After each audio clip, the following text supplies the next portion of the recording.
Dr. Elena Martinez pressed her face against the viewing window of the UES horizon as the massive space station came into view. Kepler Prime stretched out like a gleaming city in the void, its lights twinkling against the star field. After 3 months of preparation, humanity was finally ready for their formal introduction to the Galactic Federation. "Hard to believe we're really here," said Captain Jake Morrison, joining her at the window. His weathered face showed a mix of excitement and nervousness that Elena felt too. "First contact was just the beginning," Elena replied, adjusting her tablet. "Now we find out if we actually fit in with the rest of the galaxy." Ambassador Richard Kane walked up behind them, straightening his formal diplomatic uniform. "Remember, we're representing all of Earth today. Let's make a good impression." Docking procedure took nearly an hour. Elena noticed how carefully the station's traffic control guided them in, keeping their ship separated from the other vessels. She assumed it was standard protocol for newcomers. As they stepped off their ship, Elena immediately noticed the air felt different, lighter somehow and perfectly climate-controlled. The docking bay was enormous, with ceilings that stretched up so high they disappeared into shadows. Strange alien ships of various designs filled the other berths. "Welcome to Kepler Prime," said a tall, thin creature that approached them. Its skin was pale blue, and it moved with flowing, graceful steps. "I am Representative Zix Thera of the Federation Integration Council. We are pleased to finally meet the humans in person." Richard stepped forward and extended his hand for a handshake. Zix Thera stared at the offered hand for a long moment, before carefully touching it with one long, delicate finger. "Fascinating," Zix Thera murmured. "Your species really does make direct physical contact as a greeting custom." Elena thought that was an odd thing to say, but she smiled politely. "We're honored to be here. We're looking forward to learning about the Federation." "Yes, well, we have prepared special accommodations for your stay," Zix Thera said, gesturing for them to follow. "Given your unique circumstances, we felt it best to take certain precautions." They walked through corridors filled with beings Elena had never imagined. Some looked almost plant-like, with green skin and leaf-shaped appendages. Others resembled insects, with multiple arms and large compound eyes. A few were so strange she couldn't even guess what their home worlds might be like. What struck her most was how they all moved. Every alien they passed walked slowly, carefully, as if afraid of sudden movements. The lighting was soft and gentle. The floors were smooth and cushioned. Everything seemed designed to avoid any kind of stress or discomfort. "This is where you will be staying," Zix Thera announced, stopping before a set of doors marked with symbols Elena couldn't read. "We have created an isolated section for your use. You will find everything you need inside." Elena exchanged glances with Jake and Richard. "Isolated?" Richard asked diplomatically. "For everyone's safety, of course," Zix Thera explained. "Your species comes from such a challenging environment. We want to make sure there are no unexpected incidents while you adjust to civilized conditions." Elena felt a chill that had nothing to do with the station's temperature control. "What do you mean by challenging environment?" Zix Thera's large eyes widened slightly. "Oh my, has no one explained to you about your world's classification?" The alien looked genuinely surprised. "I assumed you knew. Earth has been rated as a Class 13 Deathworld." The human stood in stunned silence. Elena was the first to find her voice. "Deathworld? The highest classification in our system," Zix Thera said, now looking uncomfortable. "Only 12 other worlds in known space share this rating. Most are considered completely uninhabitable. The fact that intelligent life evolved on such a world is truly remarkable." Elena's scientific mind kicked into gear despite her shock. "What exactly makes a world Class 13? Extreme weather variations, dangerous atmospheric conditions, high gravity, aggressive native life forms, unstable geological activity," Zix Thera listed. "Most civilized species require full environmental suits to even visit worlds above Class 7. Your Earth exceeds safe parameters in virtually every category." Captain Morrison stepped forward. "Wait a minute. Are you saying our weather is considered extreme? Your seasonal temperature variations alone would be fatal to most Federation species," Zix Thera explained. "The fact that your people live through what you call winter with temperatures dropping below the freezing point of water, is considered an act of incredible endurance. Elena's tablet beeped with an incoming message. Chief Science Officer Lisa. Harper had sent an urgent communication from their ship. Elena quickly read it and felt her blood run cold. "I need to return to the ship," Elena said quietly to Richard. "There's something Lisa needs to show us immediately." Richard nodded, understanding the seriousness in her voice. "Representative Zix Thara, would it be possible for us to delay the formal integration briefing for a few hours? We have some technical matters to address on our vessel." "Of course," Zix Thara agreed. "Please take all the time you need.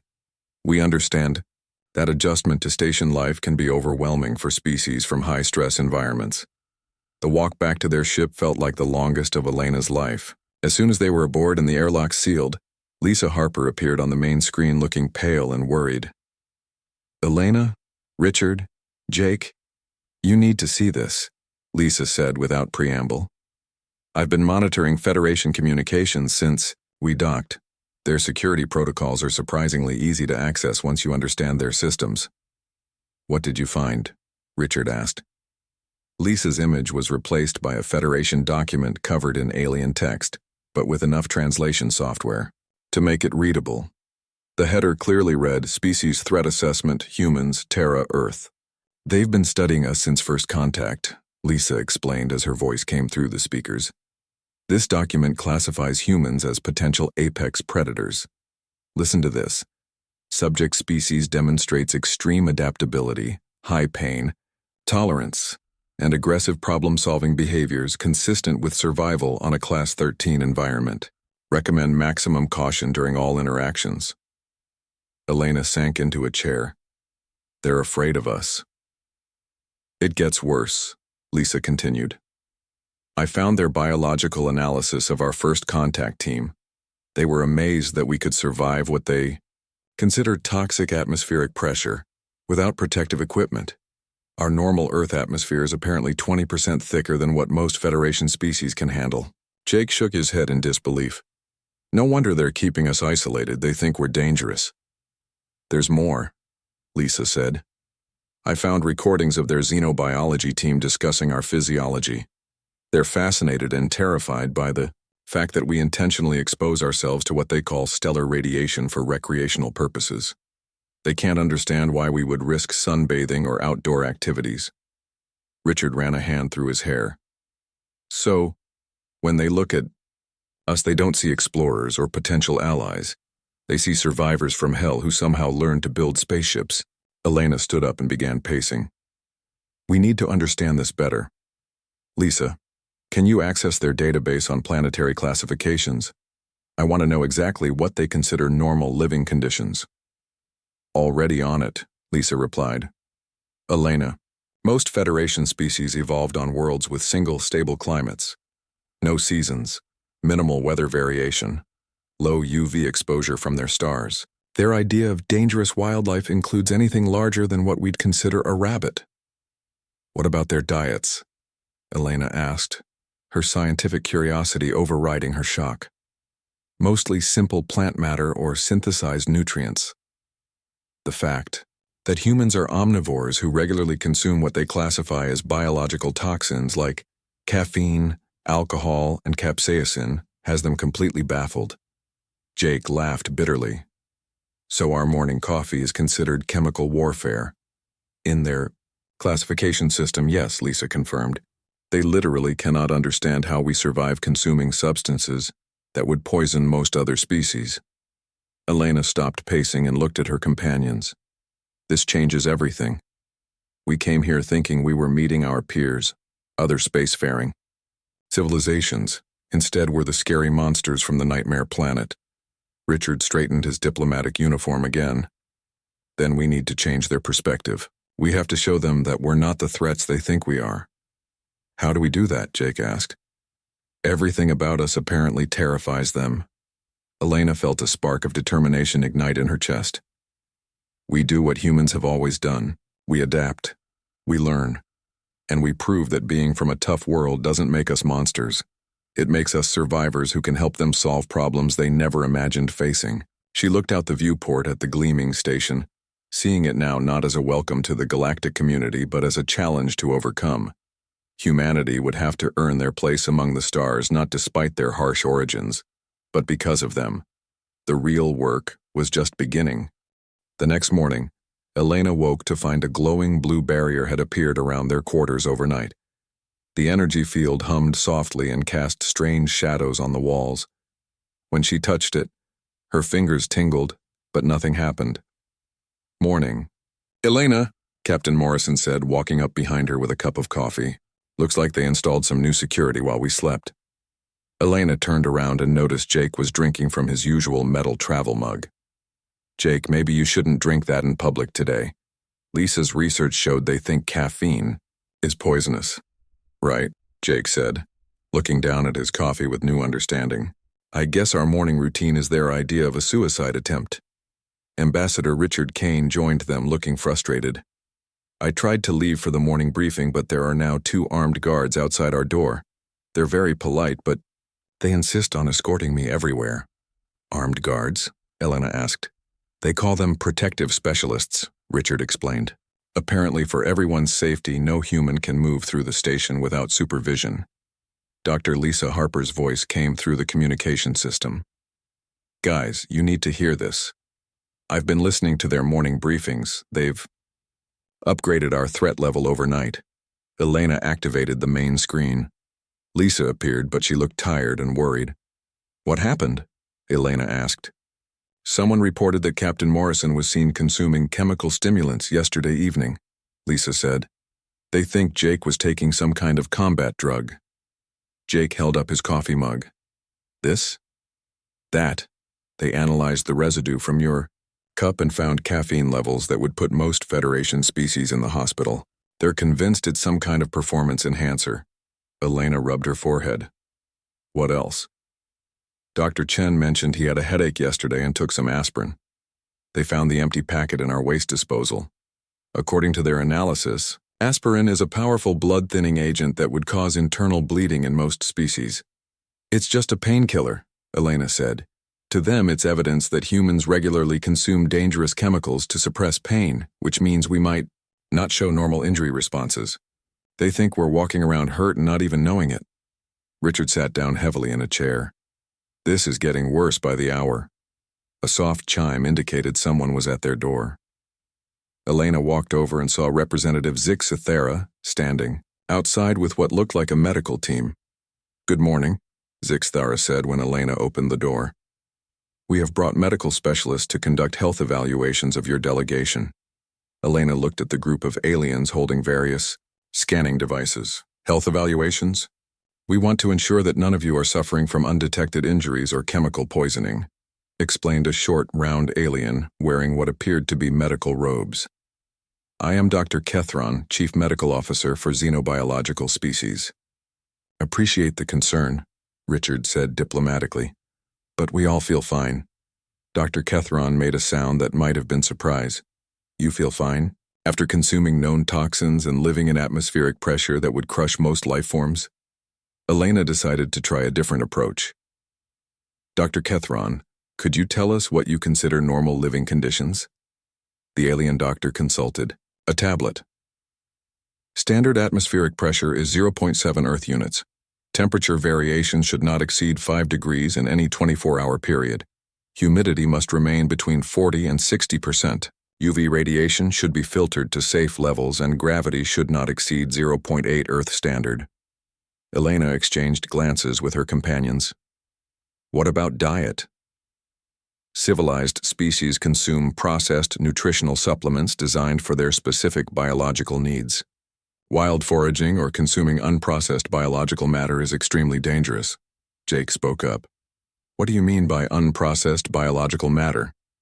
"What you call fruits, vegetables, and proteins from living creatures," Dr. Ketheron explained. "Such substances contain unpredictable chemical compounds, parasites, and toxins. No civilized being would risk consuming them." Elena felt a strange urge to laugh. "Dr. Humans have been eating fruits and vegetables for thousands of years." "Yes, we know," Dr. Kethron said sadly. "It explains much about your species' high tolerance for chemical poisoning." The conversation was interrupted by a commotion in the hallway. Elena could hear multiple voices speaking in excited alien languages. A Federation security officer approached their group. Representative Zix Thera, we have a situation in Recreation Area 7, the officer reported. The human crew member Tony Garcia has caused a biological contamination incident. Elena's heart sank. What happened? He offered to share his midday meal with a group of Zelanti researchers, the security officer explained. 3 of them required immediate medical attention after exposure to the chemical compounds in his food. Zix Thera looked at Elena with what she was beginning to recognize as the alien equivalent of fear. What was he eating? Elena closed her eyes. She could guess. Probably a sandwich with mustard and hot sauce. Hot sauce?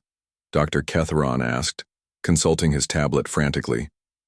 Capsaicin compounds? Those are industrial-grade irritants used for equipment cleaning. We eat them for flavor, Elena said weakly. Dr. Ketheron stared at her for a long moment. You consume industrial cleaning chemicals for pleasure? It's not industrial cleaning chemicals, Jake protested. It's just spicy food.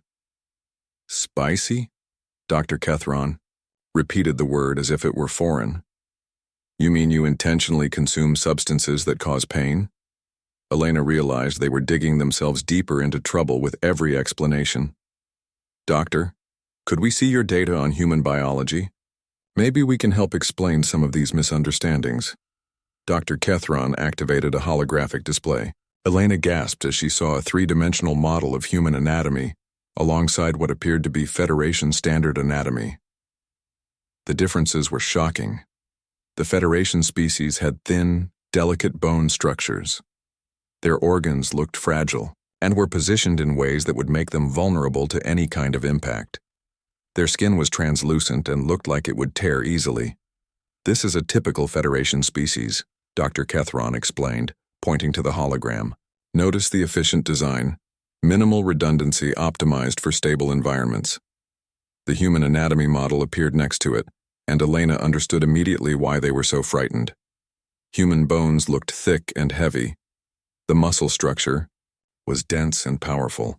Even their organs were protected by layers of tissue and bone. Humans appear to be designed for survival in hostile conditions, Dr. Ketheron continued. Multiple redundant systems, thick protective skin, dense bone structure, and organs protected by what we can only call armor. Elena looked at her own, hands with new eyes. What she'd always considered normal suddenly looked incredibly robust compared to the delicate alien anatomies around her. There's more, Lisa's voice came through the communicator. Elena, they've been analyzing our medical records from the ship's computer. They found documentation of childhood diseases that humans routinely survive. What about them? Elena asked. Chicken, pox, measles, common colds. What we consider minor childhood illnesses would be fatal to most Federation species. They think our immune systems are military-grade biological warfare defense systems. Zix Thera spoke up. Is it true that human children are deliberately exposed to diseases to build immunity? Richard nodded slowly. We call them vaccinations. It's basic medical practice. You intentionally infect your young with dangerous pathogens? Dr. Ketheron asked in horror.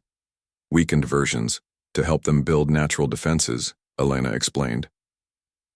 The Boer group of aliens looked at each other with expressions Elena was learning to read as extreme concern.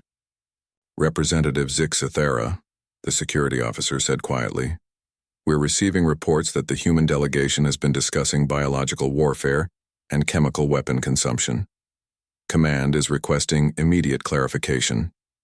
Elena felt the situation spiraling out of control. We're not discussing weapons. We're talking about normal human life. Normal human life involves chemical weapons and biological warfare agents? Zix Thera asked. No, Richard said firmly. It involves coffee, aspirin, vegetables, and basic medical care. The aliens looked at each other again. Elena realized that to them, there was no difference. Dr. Ketheron closed his tablet. I think we need to conduct a full cultural and biological assessment before we can safely proceed with integration protocols. As the alien delegation prepared to leave, Elena heard Zixthara speaking quietly to Dr. Kethron. Should we be concerned about contamination from their presence? Unknown, Dr. Kethron replied, but I recommend maintaining full protective protocols until we understand how they survived on such a world. Elena watched them go, realizing that every attempt to explain human normalcy only made them seem more dangerous to the Federation. They weren't just visitors from another world. In the aliens' eyes, they were walking disasters who somehow learned to build spaceships. The path to galactic acceptance was going to be much harder than anyone had imagined. Ambassador Richard Kane stood in the center of the Federation Council chamber, facing dozens of alien representatives from across the galaxy. The room was vast and circular, with each species seated in specially designed areas that met their environmental needs. Some sat in tanks of liquid, others in chambers filled with different gases, and a few hung from the ceiling in web-like structures.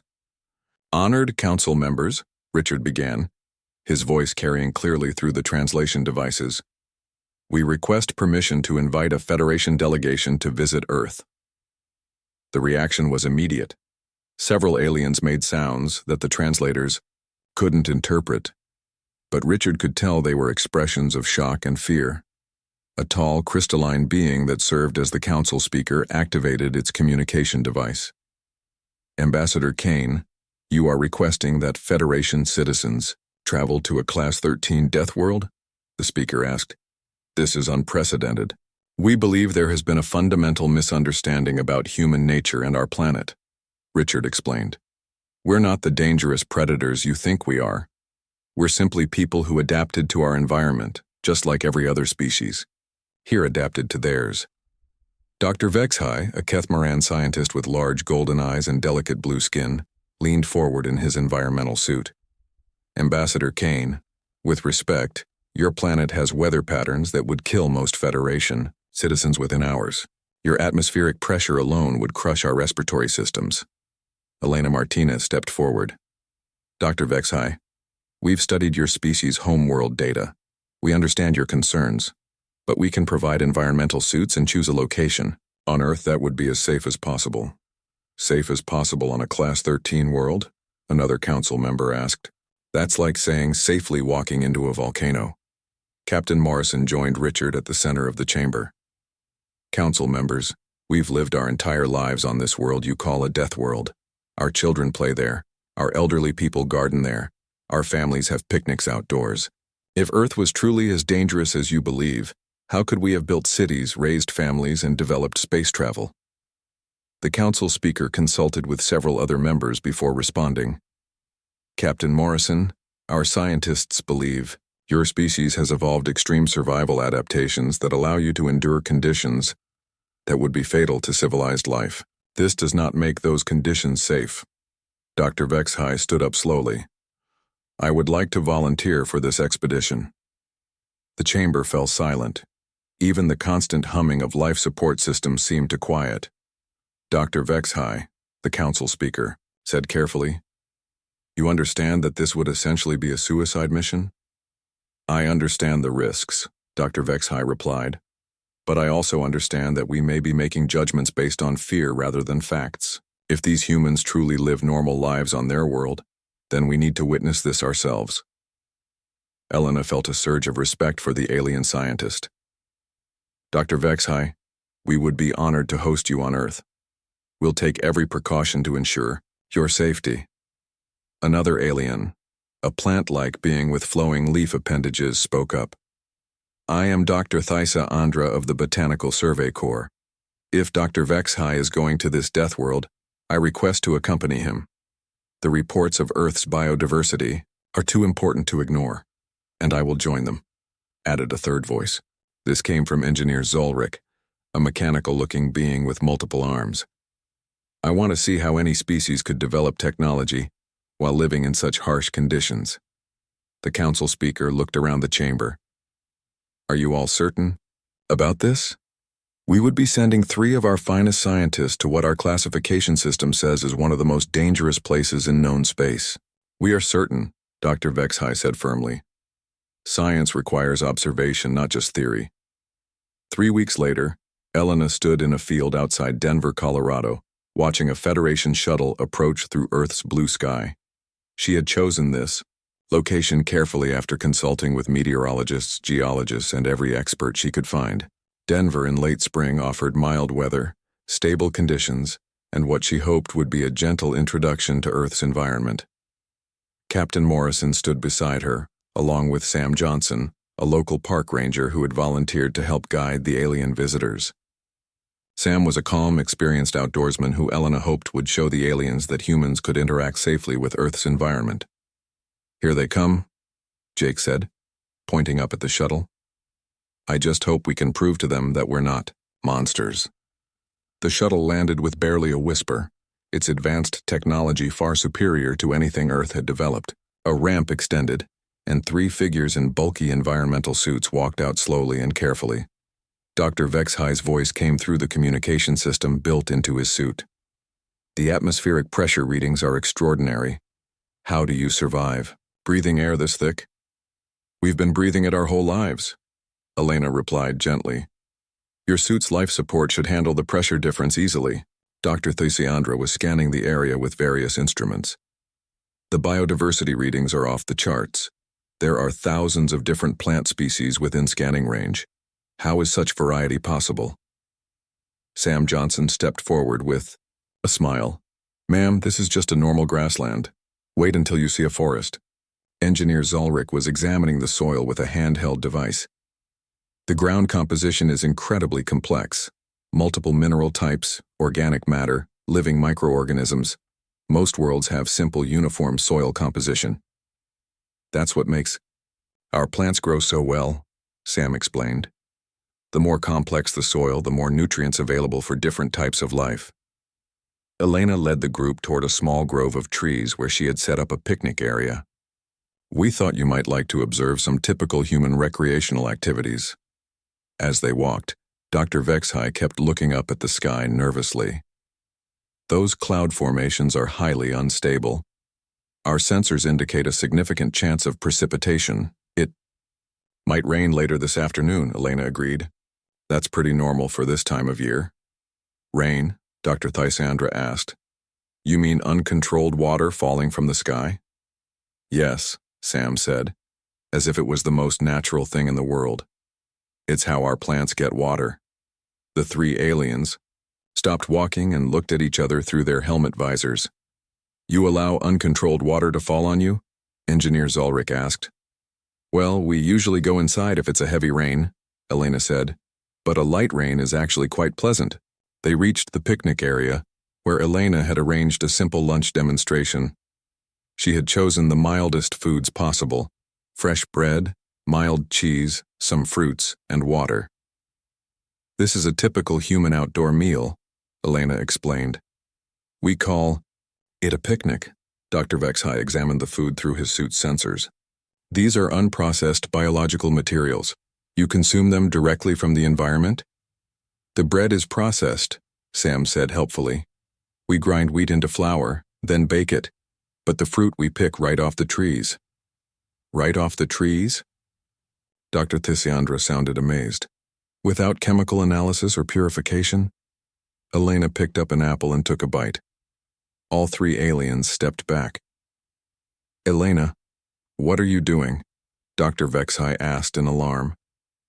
"Eating an apple," Elena said, confused. "It's perfectly safe. But you have no idea what chemical compounds that fruit contains," Engineer Zulrich protested. "It could have natural toxins, parasites, or unstable organic molecules." Sam laughed. "Friend, I've been eating apples since I was 2 years old. They're about as safe as food gets." Just then, a group of human children appeared on the hill nearby. They were running and playing, their laughter carrying across the field. One child was flying a kite in the variable wind. The 3 aliens watched, in fascination and horror. "Those small humans are engaging in high-risk physical activity," Dr. Vexhi observed. "Running at those speeds could result in serious injury if they fall." "Kids love to run around," Elena said. "It's how they play and exercise." "And that juvenile is controlling an object in the unpredictable air currents," Dr. Thysandra added. "One strong wind gust could pull the child off balance." Sam shook his head with a smile. That's my nephew Tommy. He's been flying kites since he was 5. He knows what he's doing. As if on cue, the wind picked up and clouds began gathering. Overhead, Elena felt the first drops of rain on her face. Incoming water precipitation, Engineer Zolric announced as if declaring an emergency. Just a little shower, Elena said. We can wait it out under the trees.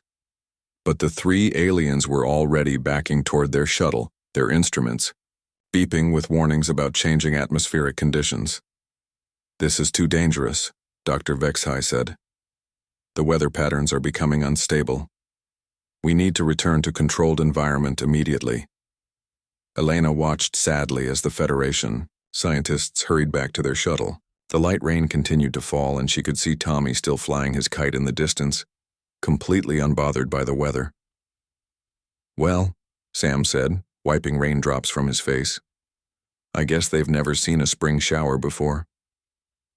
Elena looked up at the gray clouds, feeling the cool rain on her skin. For the first time in her life, she realized how remarkable it was that humans could stand in the open air during a rainstorm and feel perfectly safe. Maybe they really were tougher than they knew. Dr. Vexhai stood before the Federation Council once again, but this time his message was completely different. His golden eyes were bright with excitement as he activated the holographic display showing images and data from Earth. Honored Council, members, he began, his voice filled with wonder. I must revise everything we thought we knew about humans and their homeworld. The council speaker leaned forward.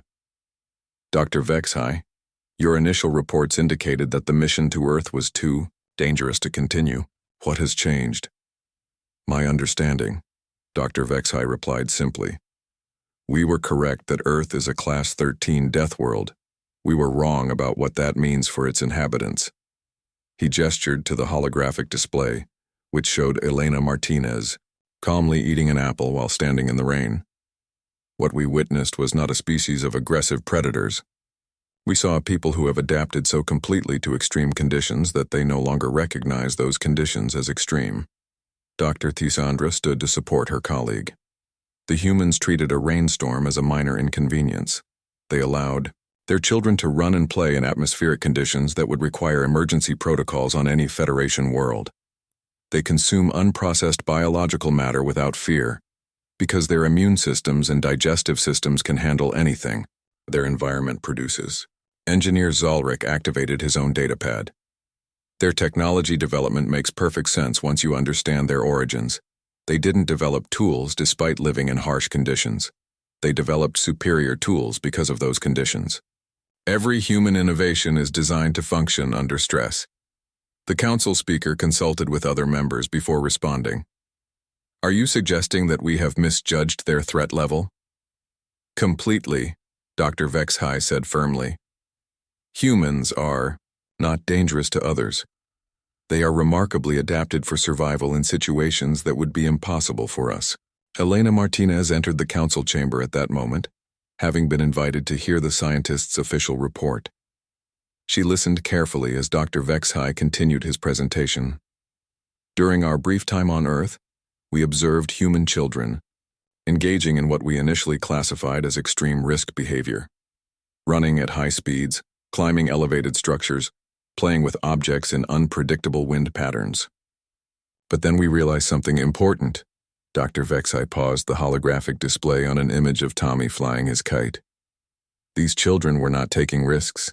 They were demonstrating skills that allow them to function safely in an environment that would kill most of us.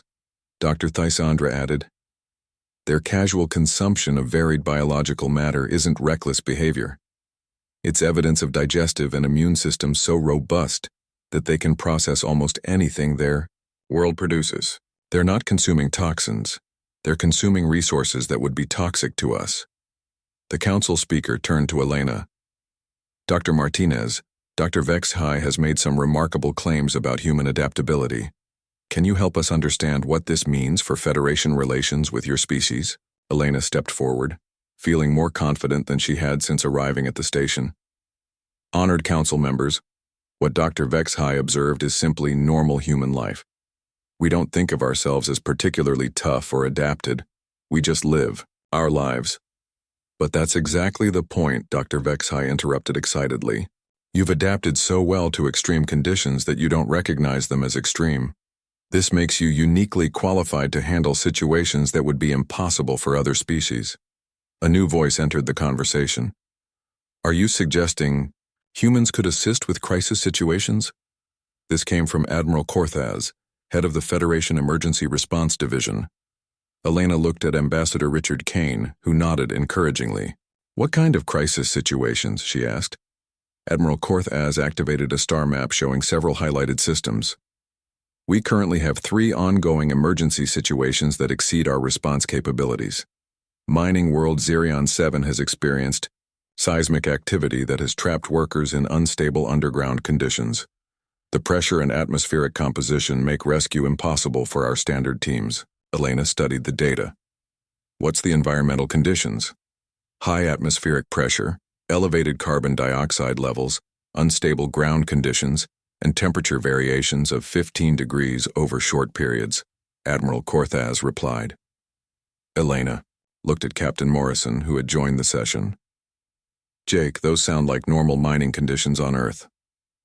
Easier than some places I've worked, Jake agreed. The council chamber fell silent. Admiral Korthaz spoke first. You're saying these conditions are normal for human operations? We have underground mines all over Earth, Elena explained. We've developed safety protocols, equipment, and techniques for working in exactly these kinds of conditions. Dr. Vexhai turned to the council speaker. This is what I mean. Conditions that require emergency protocols for us are routine workplace situations for humans. Admiral Korthaz pulled up more data. Our second crisis is on the agricultural world Tessiandra Prime. They're experiencing what they call catastrophic weather variations that have disrupted food production and threatened the population. Elena reviewed the weather data and tried not to smile. Admiral, they're experiencing seasonal weather changes. Temperature variations of 20 degrees over several months, changing precipitation patterns, and wind speed variations. Those are the catastrophic conditions, Admiral Korthaz confirmed. That's just normal weather, Elena said gently. Every inhabited place on Earth experiences weather changes like that every year. We call them seasons. Captain Morrison stepped forward. Admiral, if you're willing to trust us, I'd like to volunteer to lead a human response team to Xerion 7. We can get those miners out. Elena felt a surge of excitement. And I'd like to help Tessiandra Prime with their agricultural crisis. We have thousands of years of experience dealing with seasonal weather variations. The council speaker looked around the chamber. Are you proposing that humans serve as emergency responders for situations that exceed normal Federation capabilities? We're proposing that we help, Richard Kane said diplomatically. Our species may have evolved under harsh conditions, but that evolution gave us skills that could benefit the entire Federation. Dr. Vexhai practically bounced with enthusiasm. Don't you see? We've been thinking about this backwards. We classified Earth as a death world and humans as dangerous because we were using our own limitations as the standard. But what if Class 13 worlds don't produce monsters? What if they produce the ultimate problem solvers? Admiral Korthaz considered this for a long moment. Captain Morrison, if we provided you with appropriate equipment and transportation, do you believe you could successfully rescue the trapped miners on Xerion 7? Give me a team of experienced miners in the right gear and we'll have them out safely. Jake replied confidently. Elena added, and I can bring agricultural specialists who can help Tessiandra Prime adapt their farming methods to work with natural weather patterns instead of fighting them. The council speaker consulted with the other members for several minutes before responding. Dr. Martinez, Captain Morrison, the Federation Council hereby authorizes the first human-led emergency response missions in our history. Elena felt a thrill of excitement mixed with nervous anticipation. We won't let you down. Dr. Vexhai stood up again. Honored council members, I believe we are witnessing the beginning of a new era in Federation capabilities. Humans don't just survive in impossible conditions. They thrive in them. They've turned the challenges of a Deathworld into advantages that make them uniquely qualified to help the rest of us when we face our own impossible situations. As the council session ended, Elena found herself surrounded by alien scientists eager to learn more about human capabilities. For the first time since arriving at Kepler Prime, she felt like humanity had found its place in the galactic community. They weren't the dangerous monsters the Federation had feared. They weren't the helpless newcomers they had thought themselves to be either. They were something new and valuable, a species that could go where others couldn't go and solve problems others couldn't solve. The real adventure was about to begin. 6 months after the rescue mission to Zarian 7, Captain Jake Morrison stood in the newly constructed Human Crisis Response Center on Kepler Prime. Through the large viewing windows, he could see ships from dozens of Federation worlds arriving, with requests for assistance. "Hard to believe how much has changed," Elena Martinez said, joining him at the window. She wore the blue uniform of the Federation Science Council, a position she had accepted 3 months earlier. "Remember when they were afraid to let us walk around without guards?" Jake replied with a smile. "Now they're lining up to ask for our help." The success at Zarian 7 had changed everything. Jake's team had rescued all 43 trapped miners in conditions that Federation experts had declared impossible to survive. What the aliens considered a suicide mission, the humans had treated as a challenging but routine operation. Dr. Rachel Stone walked up to them, carrying a datapad filled with mission reports. "Jake, we just received 3 new requests. The Botanical Federation wants help with a forest fire on Greenworld Prime. The Mining Guild needs assistance with a collapsed tunnel system on Asteroid Base 7, and the Agricultural Council is asking for crop specialists to help with drought conditions on 5 different worlds." "Forest fires, collapsed tunnels, and droughts," Jake mused. "Things that happen on Earth every year." Elena looked at the mission requests with satisfaction. "Dr. Stone, how many human response teams do we have trained and ready now?" 43. "Active teams," Rachel replied, "each specialized in different types of crisis situations. We have mining rescue specialists, agricultural crisis experts, severe weather response teams, and geological emergency crews." Jake activated the center's main display, showing a map of Federation space with current mission locations marked in green. "Look at that. Humans working on 27 different worlds, helping with problems that the Federation couldn't solve on their own." The door to the center opened and Ambassador Richard Kane entered with Dr. Vexhai and a group of young Federation citizens. Elena recognized them as part of the new interspecies training program. "Dr. Martinez, Captain Morrison," Richard said formally. "I'd like you to meet the first graduating class of the Extreme Environment Training Program." Elena looked at the group with interest. There were representatives from 6 different species, all wearing modified environmental suits designed to help them work in more challenging conditions. Dr. Vexhai stepped forward, his excitement evident even through his translator. "These brave individuals have volunteered to train alongside human response teams. They want to learn how to handle the impossible situations that you make look routine." A young Zelanti female named Kesara spoke up. "Dr. Martinez, we've studied your reports from Tessandra Prime. Your agricultural teams helped them increase food production by 300% simply by working with their natural weather patterns instead of fighting them. We want to learn these techniques." Elena felt a warm sense of pride. "Kesara, we'd be honored to teach you. The key is understanding that what seems dangerous or unstable can actually be an opportunity if you approach it correctly." Jake pointed to another trainee, a Kethmaran engineer named Veltos. "What's your specialty?" "Underground rescue operations," Veltos replied. "My people have always avoided subterranean work because we consider it too dangerous. But after seeing your team's success on Zarian 7, I realized we've been limiting ourselves unnecessarily." Dr. Stone activated a holographic display showing recent mission statistics. The results speak for themselves. Human-led crisis response teams have a 97% success rate in situations that were previously considered impossible. More importantly, we haven't lost a single team member, human or alien, in any of our operations. Richard Kane nodded approvingly. The Federation Council is so impressed with these results that they've officially established the Human Corps as a permanent division of Federation Emergency Services. Elena looked around the busy center, watching human and alien specialists working together at monitoring stations, planning missions, and analyzing crisis situations from across the galaxy. It was exactly the kind of cooperation she had hoped, for when humanity first made contact. A priority alert chimed through the center's communication system. Jake immediately moved to the main console. "What is it?" Elena asked.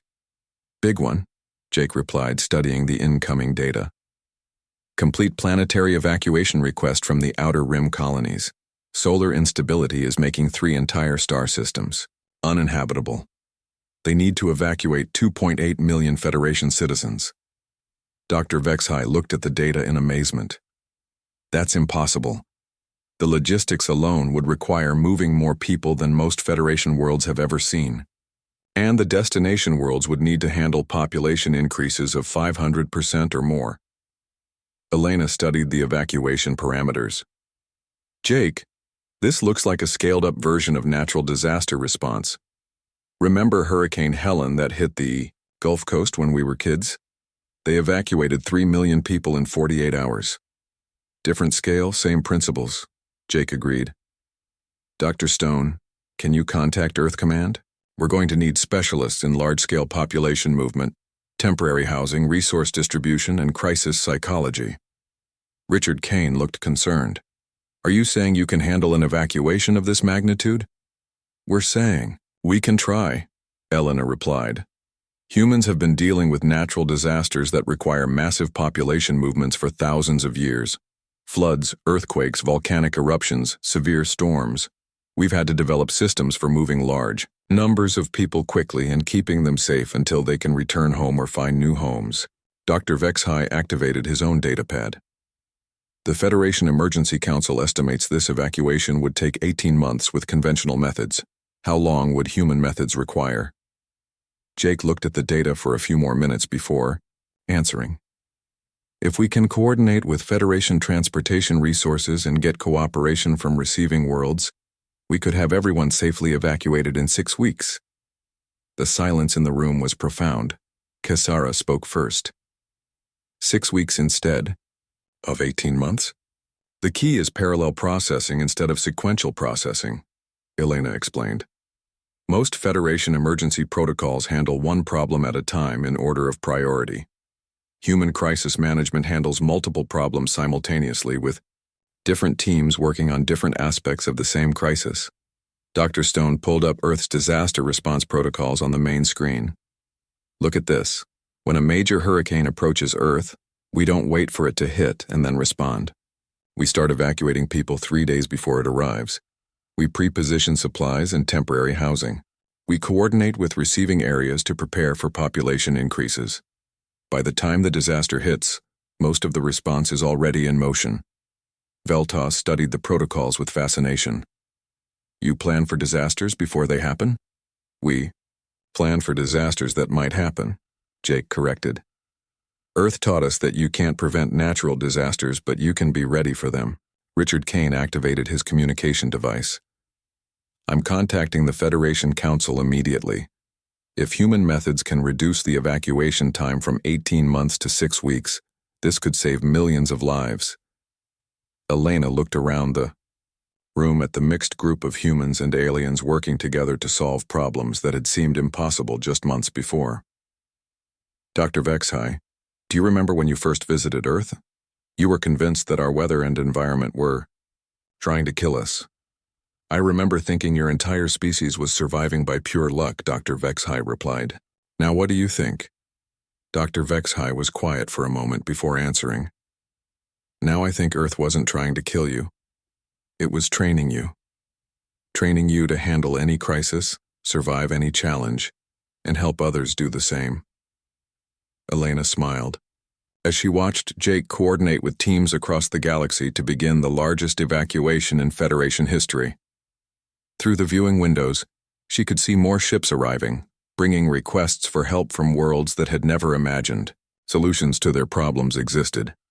Earth's classification as a Class 13 Deathworld hadn't changed, But what that classification meant had been completely transformed. It was no longer a warning label. It was a certification that the people who came from that world could handle anything the universe could throw at them. And more importantly, they were willing to help others handle it too. Elena turned back to the group of trainees. Kesara, Veltos, are you ready for your first real mission? The young aliens looked nervous but determined.